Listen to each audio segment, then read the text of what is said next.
Assalamualaikum warahmatullahi wabarakatuh. Selamat pagi anak-anak. Pada pagi hari ini kita akan belajar tema 6, menuju masyarakat sejahtera. Subtema 1, masyarakat peduli lingkungan, pembelajaran 2. Siti dan keluarga sebagai warga masyarakat yang baik selalu membuang sampah pada tempatnya. Siti dan keluarga sangat peduli dengan lingkungan rumahnya. Di depan rumah Siti dipasang tempat sampah untuk sampah basah maupun sampah kering. Orang yang lewat di depan rumah Siti pun boleh membuang sampah di tempat sampah itu. Banyak perilaku yang dapat kita perbuat untuk peduli lingkungan. Lingkungan yang bersih, asri, dan sehat merupakan jembatan bagi masyarakat untuk menuju hidup sejahtera. Ayo membaca. Kampung Rawajati. Di Kampung Hijau Rawajati, selain peduli untuk membuat lingkungan hijau oleh tanaman, terlihat juga kesadaran warga yang cukup tinggi untuk andil terhadap pengelolaan sampah dengan bijak. Sebuah sentra pengumpulan sampah disediakan di area kampung untuk menampung aneka sampah rumah tangga. Para ibu turut andil dengan memisahkan sampah dapur seperti kulit bawang, batang sayuran, kulit buah, dan kulit telur, kemudian dikumpulkan di sentra bersama dengan sampah kebun. Campuran sampah dapur dan sampah kebun dari warga kemudian diolah menjadi kompos.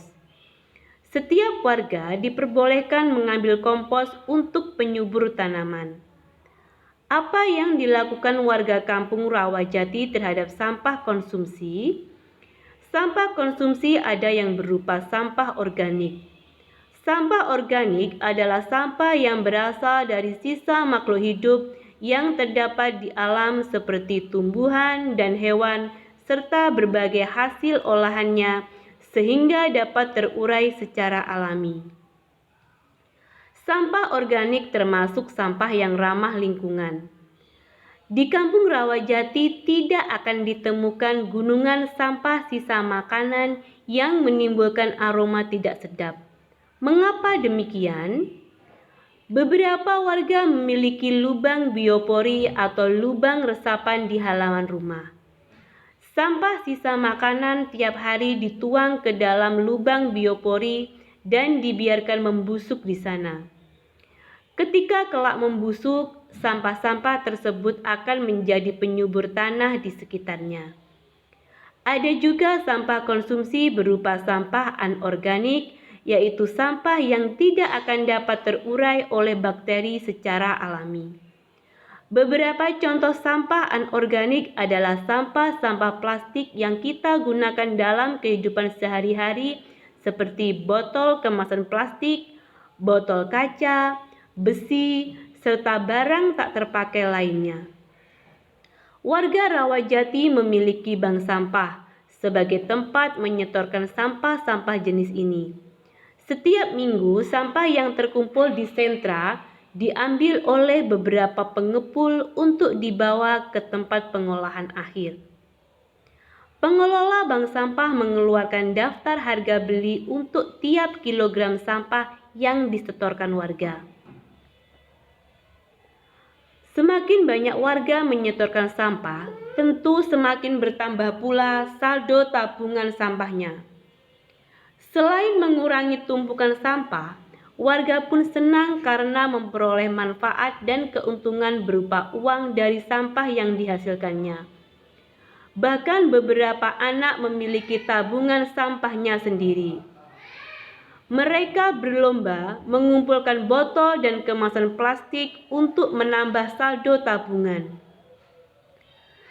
Sebagian dari sampah anorganik juga dikumpulkan warga untuk diolah menjadi aneka kerajinan yang bernilai jual.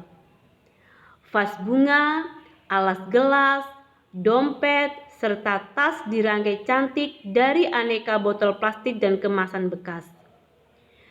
Kegiatan ini dilakukan oleh beberapa ibu di waktu luang mereka, mengisi waktu, mengurangi tumpukan sampah, dan menambah uang belanja tentunya menjadi hal positif yang bermanfaat bagi warga dan lingkungan. Ayo berlatih. 1. Apa judul bacaan di atas? Apa kata kunci pada judul bacaan di atas? Apa isi bacaan di atas sudah sesuai dengan kata kunci yang kamu sebutkan? 2. Bagaimana dengan pengelolaan sampah di sekitarmu? Apa yang dapat kamu lakukan terhadap sampah di rumahmu? Ayo mengamati. Perhatikan kedua gambar berikut dan jawablah pertanyaan di bawah ini. 1. Apakah kamu melihat adanya perbedaan pada kedua gambar tersebut? Tunjukkan perbedaan pada gambar di atas. 2. Tahukah kamu yang dimaksud masa puber? Baik anak laki-laki maupun anak perempuan akan mengalami masa puber. Apa ciri-ciri anak laki-laki dan perempuan pada masa puber?